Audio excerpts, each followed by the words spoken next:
Welcome to the Bringing the Human Back to Human Resources podcast. I'm Traci Chernoff, and I've spent my entire professional career in HR.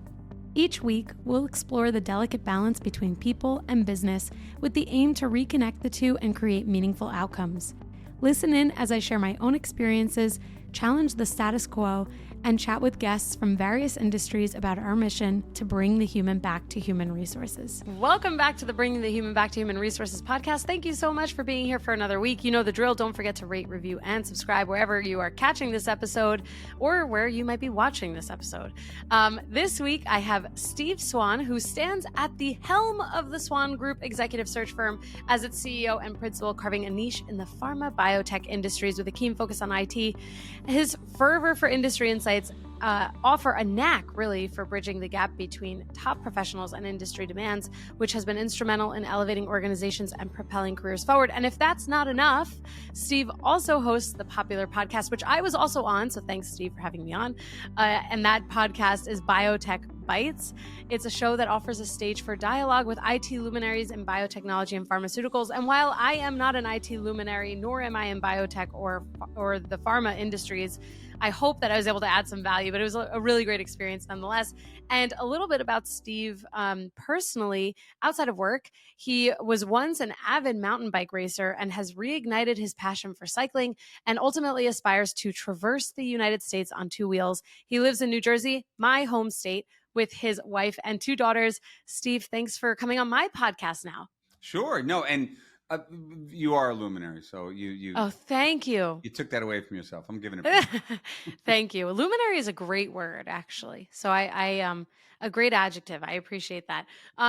This week, we're going to be talking a lot about what you do, which is really, of course, recruiting, but we'll speak about some of the changing dynamics within HR related to recruiting, and something that we had only kind of scratched the surface on your podcast was Right. this, influence of AI on both of our, kind of arenas. So maybe with that, why don't we start with what are some of the changing dynamics in what you're doing? What are you seeing, I guess, related to recruiting that's changing potentially the industry on the whole? With AI specifically, I think that what's changing is so when we talked a little bit yesterday, we talked about some of the ways that and I'm going to kind of go back to it, right? So we talked a little bit about how metrics have helped people, and maybe some folks have gotten complacent, lazy, right? And relying on that a little too much. I think we've gotten to that point a little bit with AI recently, right? Because we've taken AI and we've given it, in my opinion, a little too much responsibility, if you will, right? Oh, yeah. Yeah, because I think that what we've done is we've said to AI, okay, great, you're perfect, you're smart, you can get this done for us, but it can do a little piece of it of what we do in recruiting or in HR, but it's not going to run the whole range, right? It's not going to run your whole workforce. It's not going to run the whole process of recruitment, right? So there's bits and pieces in there that it can help you with, and I did a podcast the other day with a gentleman who talked about how AI really is the tool that's going to help the human become faster, smarter, better. And the folks that use it will become faster, smarter, better, and they'll pass the others that aren't using it. So, maybe your 8-hour day, 2 hours is you're using AI. So you've now eliminated 2 hours of your tasks. You still got the other 6 hours, and then the other 2 hours, you can go to higher level tasks. So the trend that I see, just to kind of be blunt about it, is I think we're a little over our skis on it. We're out in front of ourselves a little bit. When it comes to AI, and I think that I think we're coming back, meaning we're getting to reality with it. We're really understanding what it can and can't do, but it's taken some time, and it's going to keep taking time. Like when the internet came out in the early 90s, right? It was kind of like, this is going to replace, and it didn't. But it's still it didn't.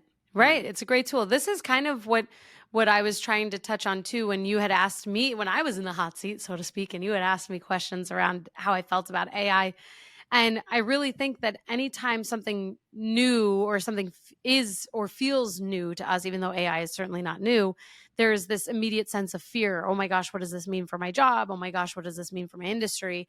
And this comes up a lot in HR. I get a lot of emails and messages about people figuring out or wanting to figure out how to future-proof their jobs or being afraid that they'll be replaced. It especially happens with folks in recruiting, or I should say it especially comes up with folks in recruiting.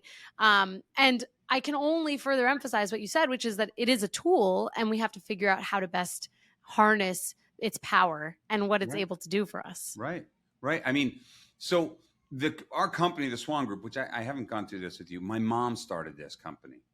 Oh, my goodness. My mom started this in the early 70s when I was about this big, right? Yeah. And so she told me that when the fax machine came along, the fax was supposed to replace the recruitment industry. What are we going to do? We're not going to be calling the hiring managers and describing candidates, and we're not going to be putting resumes in snail mail anymore. It's a fax machine. Now what, right? So think about how ridiculous that looks today, right? Yeah, the fax is not even a thing anymore. Will we be saying that about AI? I don't know, but yeah, my mother started this a long time ago. Wow, that's amazing. And actually, well, kudos to her, but it's also a really interesting window into the evolution of recruiting and probably HR in general, because things moved so much more slowly. And if anything, AI has sped up processes tremendously. And one of the things that we kind of talked on about or touched on your podcast was this element to what is a good metric versus what is a bad metric. And so I think about the speed at which we move thanks to AI and how we don't lose quality within our process, within, the candidate experience, especially, and how we create some guardrails around how we use AI. Because to one of the things that we talked about, hopefully all the listeners will listen to the episode from your podcast, but one of the things that we talked about was that it's great to have a target when we think about how long we want to spend on filling roles. Maybe that's 50 days, maybe that's 60 days, maybe it's more or less. But there are roles that just inevitably take longer. And so with the advent or the incorporation of AI speeding that up, how do we ensure that it doesn't devalue the quality boundaries that are kind of part of the process with recruiting, whether it's, ensuring that there are reference checks or that we are, assessing all possible top candidates against one another, doing panel interviews. Like, I think that a lot of people are concerned that AI will replace some of those elements that are currently human driven within the process. Yeah. And inevitably, when we speed something up, we could be cutting corners, right? And like we had previously talked about, you and I, the speed to fill or whatever it's called, that metric, right? When folks are, looking at that pretty closely, that also causes some cutting corners because that gets incentivized, right? Economic incentives could push somebody to make that quicker or faster than it should be, right? But I think one of the things, I've had this question before. I think one of the things with AI is people have asked me, in your opinion, what's being sort of overestimated in your industry and what's being underestimated? Personally, I think that AI is being overestimated, right? Because it's going to replace the whole process, which it can. It can help us identify people at the front end. But I also think one of the things that's overestimated about recruiters and recruitment, when you compare it to AI, is, we're called the folks that find the purple squirrel sometimes, because like you said, if we take too much time with a role, that's when you hand it to the Swan Group, right? If it's taken 6 of your hours and you only have 1 or 2 a week to allocate to it, hand it off to Swan. Let him spend 15 hours a week on it or 20 hours a week on it. He can handle it. It's worth paying for that. Let's get that done. Let's get the right person. But when I say that, we're it's overestimated that we're the finders of the purple squirrels, I think we all have kind of access to the same folks, right? 95% of them, right? So AI and the Swan Group has access to the same folks. It's how we engage them. It's how we talk to them. It's how we interact with them, right? So I'm not finding the purple squirrel, but I'm engaging the purple squirrel, and then I'm closing the purple squirrel at the end. Again, AI is going to help you find it. They're going to cut your list down, but then after that, there's still a lot of work to do. I always call drivers, find their drivers, understand the candidate's drivers, but really understand the manager's drivers too, right? If you're matching those together, you're making a great marriage. It's going to last a long time. Lots of folks think that, okay, if I cut to the end and I give him or her a salary that's close to what they want, that should be it. Well, there's a lot that goes into the middle, I was never going to commute that far. That company's mission doesn't work for me. I didn't like the color of the carpets. The bathroom was dirty. You know, I mean, you never know, right? Totally. You never know. And it's actually a really good point that the significant difference between a human and AI technology is that you're going to have the opportunity to have face-to-face, whether that's virtual or in person, opportunities with someone where you really establish relationships and you have a great communication kind of foundation. I've worked with many recruiters. I have also worked with recruiters as someone that was like a candidate in processes. And I think that the biggest difference between a really good recruiter, or in your case, a really good search firm, and someone or a firm that is not so great is that communication that you talk about, and also the relationship that's built. I mean, I'm not looking for new employment, and I have recruiters that I still am connected with because we almost like developed friendships over the course of years of working with one another. And that's a very specific and unique difference that AI just can't compete with, at least not today. It can't. And some managers have recently come to me, we've had several turndowns, right, on our roles. And that's because the relationship wasn't built between, whether it's the company or the manager or the recruitment process and the candidate, right? Because they just didn't feel a connection there, and Yeah. or it wasn't fully understood what their true drivers are and what they were looking for in that process, and some things have to be explained or flexible or all the above. And Totally. you got to really understand and get to all those things. Otherwise you would know before you get to turn 3 or turn 4, whatever it is, that it's time to back out. It's not going to work. Nobody gets an offer from the Swan Group unless it's going to get accepted. Once before I get to turn 4, I'm talking to the manager or the HR folks. I'm talking to the individual. This number's a yes. This number's a maybe. If you want to risk that, this number's a no.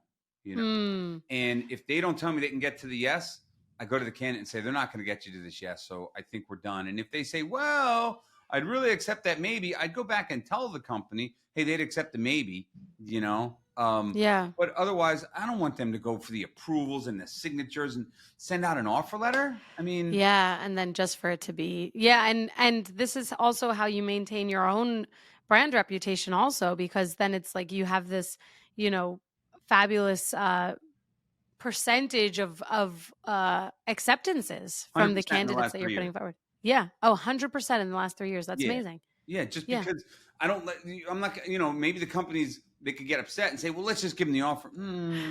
Yeah. It's like, it's not going to work That's not how out. that goes, man. Let's not do that. Right. So, I'm anyway. curious. Do you find that, let me think of what I'm like She's lost trying for to words. I've ask. never seen this. I know I'm lost because I have like 3 questions and I'm like, which question is the right one to ask first? Maybe it's this one. Do you find that, and maybe, I don't know if you've had, like, since your mom built the Swan Group, if you've just kind of like started working right after, right when you were like ready to start your career, or if you worked elsewhere as a recruiter first. But I'm curious if you think that being kind of part of, or being an external search firm and effectively an external recruiter for certain roles, if that enables the relationship between the employer and the candidate to be like just part of an easier process and more easily built, because the candidate feels supported by you and the employer feels supported by you, versus someone who's internal, let's say, who is employed by the company and maybe doesn't have the same flexibility potentially that you There have. are different dynamics there. There really are. So the first one is the communication, right? So I can be, so I could talk about this all day. So the communication piece, right? I mean, I can call them and say, I don't know something. It's going to be tougher for an internal person to call and say, I don't know anything. They can still do it, but it's easier for me to do that. Yeah. You also have the piece where you are coming around turn 4 with the offer coming. The company and I can work together on the offer, and I can then work with the candidate to be certain that is going to work for them, even if it's below what they're looking for. So we can really, I can work on the candidate in a different way than the organization can, Yeah. So that works to my advantage and to our advantage as long as we're working together, right? Sure. Candidates do feel better when they hear a lot of updates, and I can do that. Companies sometimes can't do that. The final thing, and I'm just hitting these real quick. I'm not. I could talk all day. The final thing is when an internal company recruiter goes to recruit, right? I have a certain lineage of how I approach somebody. First, I have to call them. I have to identify them. Then I have to qualify them. Then I have to make sure that they're interested in the role. If you're internal, it's a different order. They've already seen your posting. So They think they're interested. So they think they're here already by the time they contact you. But first and they think they're qualified. So first I have to qualify them. Then I have to see if identify them, qualify them, and then see if they're interested. They already think they're interested and qualified. So in my opinion, I think the internal folks a lot of times from that perspective are at a disadvantage. They can't feed information out as it's fit, because when I first speak to somebody, I don't launch into my spiel about a role. I never do that.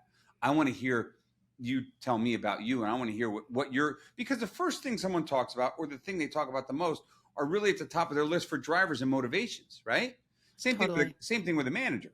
And you got to treat it the same. So if I'm matching these things up, boy, I'm in good shape, Totally.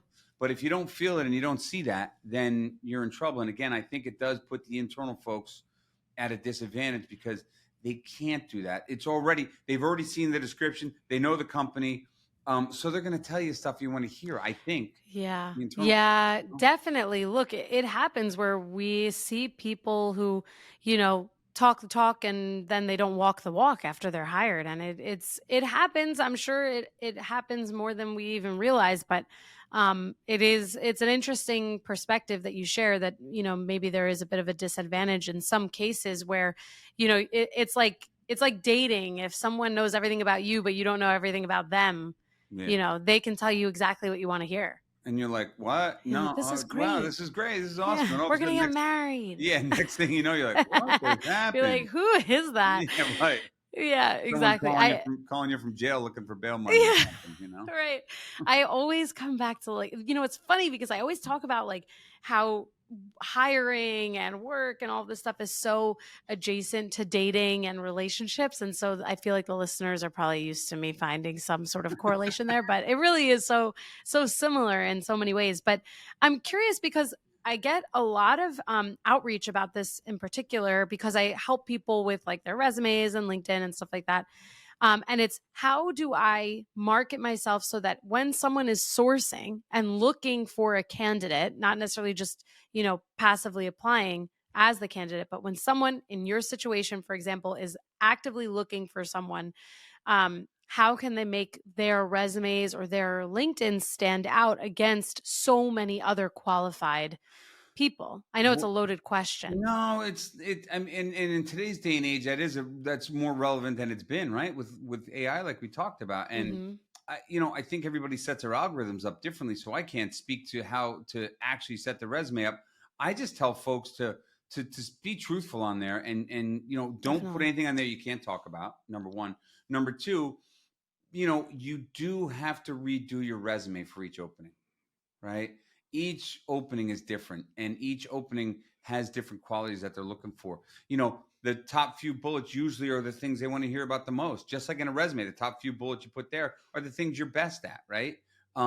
If you've done work in an SAP system and you don't want to do any I'm just throwing these things out, certain document systems or whatever, the hiring manager doesn't want to hear about that. So don't put your document systems on there. Talk more about the business, because folks' careers are so long and they've done so many things. If they put everything on there, it's going to be the size of a phone book, and no one's going to read that. Now I'm okay with a several page resume, 3, 4, 5 pages. I don't mind, and I'll send that. Oh, wow. Yeah, I will. As long as it's telling a story, but lots of times those long resumes don't tell a story and they're just a dump of what they've done. And it's a dump of your consulting work typically, and that's no good. That's so interesting to hear because my rule of thumb is 2 pages feels like enough. And unless you have 50 years of experience and you're still working, right, I don't know that more than 2 is something that I would ever write or recommend. But at the same time, I think to your point, it's like, how do you tell a story? In some of my advice and even some of my experience, when you're using an AI based tool, you see a resume or even probably just any type of applicant tracking system, frankly, you see a resume pop up. And the first thing that we do is like assess just visually, is this something that I can read, or is this something that is like not translating in my mind? This is Right. at least how I see things. I have seen resumes where I'm like, I can't read this. I literally, like, it's in English. I can read it, but I can't read it. Depends on the time of day, the day of the week, what you Yeah, had for right. lunch, those kinds of things. Yeah, right, right, Yeah. right.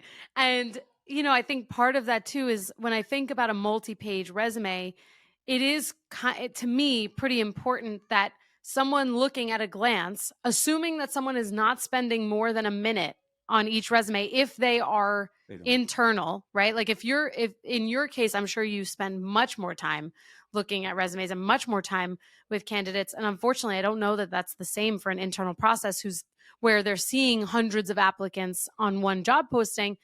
Nevertheless, I don't want to assume the person's resume has to really be able to share at least 5 years of experience in that first page, Correct. because otherwise, like, you're not going to get them. You're not going No. to grab their attention No. necessarily. Yeah, no, then they will gloss over that. And you're right. Does someone spend a minute on a resume? They don't even spend that much time. They spend They might 15 not. seconds, 30 seconds Yeah. most, But, the 3, 4, I mean, again, not a lot of 5 pages, but 3, 4 pages.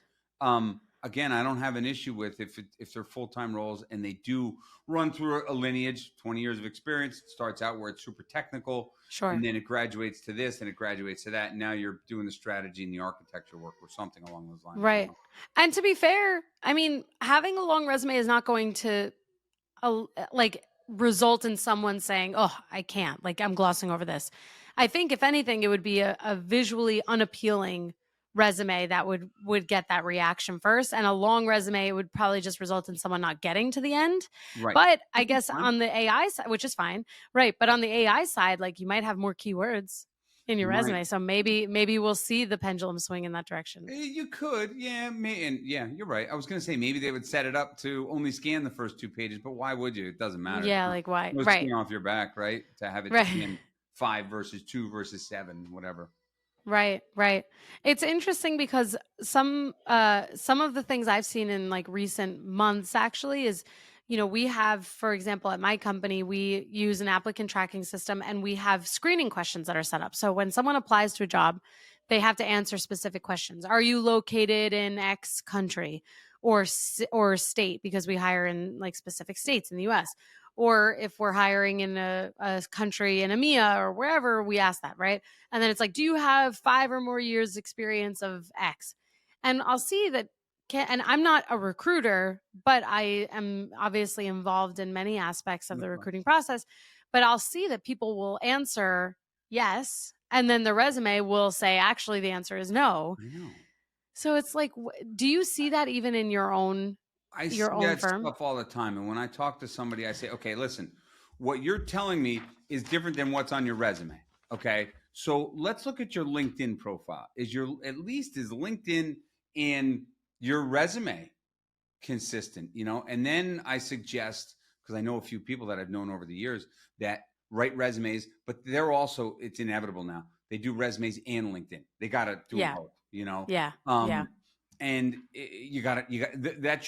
those two things are your marketing pieces. If you're not doing those, you're not making them consistent, you got a problem, Yeah. But also know what it says and be able to talk to it, Totally. Like, don't say that you're based in India if you're not.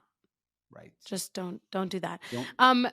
I'm curious, I don't know that I asked you this, but what inspired you to create your podcast? Because you are in this niche, you are focused on, biotech and pharma, and it is a specific industry also that you're, yeah. Yeah. So I don't know. So the short answer, but let me give you the long answer. So, I have all these conversations all day, every day, right? With all these leaders. And when we hang up the phone, it's gone. It's like the tree falls in the woods. And there's nothing there no one there to hear it. So we were coming home from Germany from Oktoberfest a couple of years ago. We're midair. I turned to my wife and I said, I'm starting a podcast. She goes, go back to sleep. What are you talking about? So I said, no, I talked to so many leaders that this would be awesome. I think they would love it. It's a very collaborative group. I would love it. It would get me, just to do something different. Not that I need to see or hear myself, because that doesn't really get me going. But yeah, and I brought it back to some of my CIOs, and I mentioned to them, they're like, "This is great. This is awesome." And I thought it was going to be, some flowery hippie idea where I was doing it on my cell phone, but I had to get the production company and the whole thing, and it's worked. I like it. I've been doing it now for about a year and a half or so, and it's just really the big picture was to share different folks' perspectives, so other folks in my community, in the leadership, biotech leadership, IT community, could just hear what others are doing. I even got to the point where I was doing some like big dinners and meetings with folks. I have a bunch of CIOs come together to just rub elbows and just say hello, and they would always say to me, that other groups have tried to do that, but other groups are trying to sell them something, all day long, and that wasn't my intent. I just kind of wanted it because they really just like collaborating and doing their thing. So yeah, that's pretty much it. That's amazing. No, I think that's awesome. I, as a fellow podcaster, I do think that you're doing a great job. And what's something that someone told me once is that the more focused you are on your particular niche, the better you'll, or the more success you'll find. Not that, I mean, we talked about this offline, that we didn't necessarily start our podcast with this like goal in mind to build it as a business or anything like that. But certainly it's possible. And it's interesting to see how, for you in this like particular industry, and for me, focused on HR as an industry, there really is so much to talk about. Like, I've been doing this for 4.5 years, and there are weeks where I'm like, oh, I have to like really spice things up. Like, what is like the latest and greatest? What are we going to talk about? And then other times I'm like, wow, there's so like, you could, for example, with AI, we could really continue to talk about this. Like, there are so many facets to this shift in the world that really kind of give us a lot of space to ideate and bring on other people's perspectives. I'm sure there are people who disagree with us. I'm sure there are people who do agree with us. Yeah, that's what makes the world go round, right? Totally. It's really interesting. And I guess like to kind of begin closing us out on some of these talking points, I'm curious if you have any advice for the listeners who either are in recruiting and really enjoy where they are and they want to build, maybe they want to build something of their own at some point one day, or they want to grow their careers. Do you have any advice that maybe has been given to you that's worked well that you can impart on them? I was going to actually kind of go there. You gave me a backdoor into what I wanted to bring up. Love it. Like I said earlier, my mother started this, right? And she was I was a psychology major, and I always study the psychology of, as I think you do too, it seems to me, the psychology of what's going on. And I study the psychology of the recruitment process. And as we get close to the close, right? And that's why I was able to say that I have, 100% close rate over the last several years, because A, I don't let that offer go out to people, but B, I think that people get in their own way, right? So I've read books on this and talk about it. You can call it emotional intelligence, you can call it whatever you want, but really what it comes down to is we get too emotional with big decisions. We're humans, right? Mm-hmm. So over the last 10,000 years, we've really focused a lot on, or we've had to, our fight or flight, right, response. And when emotions get heightened, that's what happens. We start freaking out, we start screaming or whatever, we run or whatever it is. But, you have to eliminate that from your thought processes, because, we weren't meant to change jobs or buy stocks or buy a car or buy a house. Those are big decisions, and we get all heightened. And, what I tell folks to do, whether it's an individual or whether it's a recruiter or somebody in HR, really try and eliminate those emotions, right? And the way that you can best bring someone back to the ground is by talking to them about, going one direction or the other, saying yes or no to this decision. What's it going to look like in 3 days, 3 months, 3 years, or 2 years, whatever it is. And then you can start really visualizing, because I always talk to the candidate about how we were brought together by logic. We walked down this path logically. Now all of a sudden we're getting emotional, right? We're worried about where the bathroom is. We're worried about this or that or the other thing, the what ifs or the devil I don't know, those kinds of things.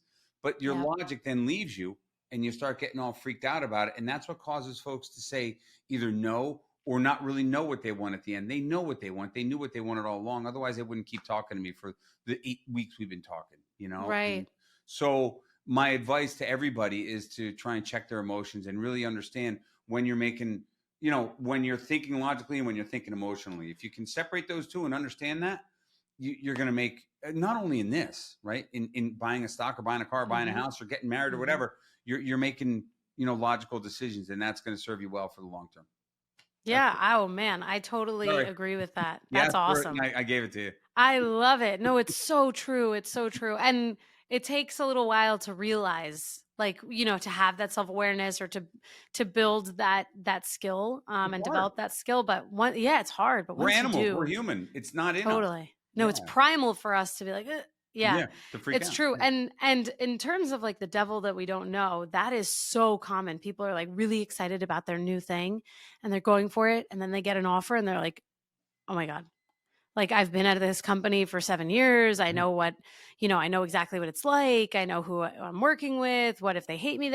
What if I hear actually from one of my friends who has been at a company for a very long time and has been focused on leaving for a very long time. And every time there's an opportunity, this friend kind of finds a way to get out of it. And I always say to them, like, it's okay. It's okay to go into a new experience and to be a little bit afraid and try something new. But they ultimately are always afraid of like having job instability. But the reality is that the most stable job is unstable. Like you never have a 100% guarantee. You just have everything to see everything. Worth, right? Yeah, exactly. And like there's never a bad experience. Like you learn something from every single thing that you do. So that's a really helpful anecdote that you shared. Yeah. And I think that, your friend, the person you just referred to, is the classic example of what I just highlighted. Yeah, totally. They're logical, and all of a sudden, boom, they see the finish line, and they're like, uh-oh, this is real, right? Yeah, and then they start running backwards. It's true. You're like, no, come back. But Steve, thank you so much for joining the podcast. I'm so glad that we did this little swap, and I'll make sure that everyone has a link to your podcast and our episode that we did together in the show notes, as well as all of the places where they can connect with you. So thank you so much for everything. And actually, speaking of which, where should people connect with you? What's the best way for them to get in touch? I think the best way would be on our website, www.swangroup.net. Perfect. Yeah, amazing. The podcasts are all posted there, and all of our contact information's on there. That's the best place. They can also find me on LinkedIn, Steve Swan. Okay. Swan Group. Yeah. In that case, I'll link both. And again, really appreciate all of your insights and all of your time. Thank you. This was awesome. Thanks. Hey, just before you go, don't forget to subscribe to this show so that you are the first to hear when an episode drops each week. And maybe leave a 5-star review and a comment about how much you loved this episode. Plus, if you have someone in mind who would really enjoy this episode, make sure you share it with them. Thank you so much for tuning in, and I will see you next week.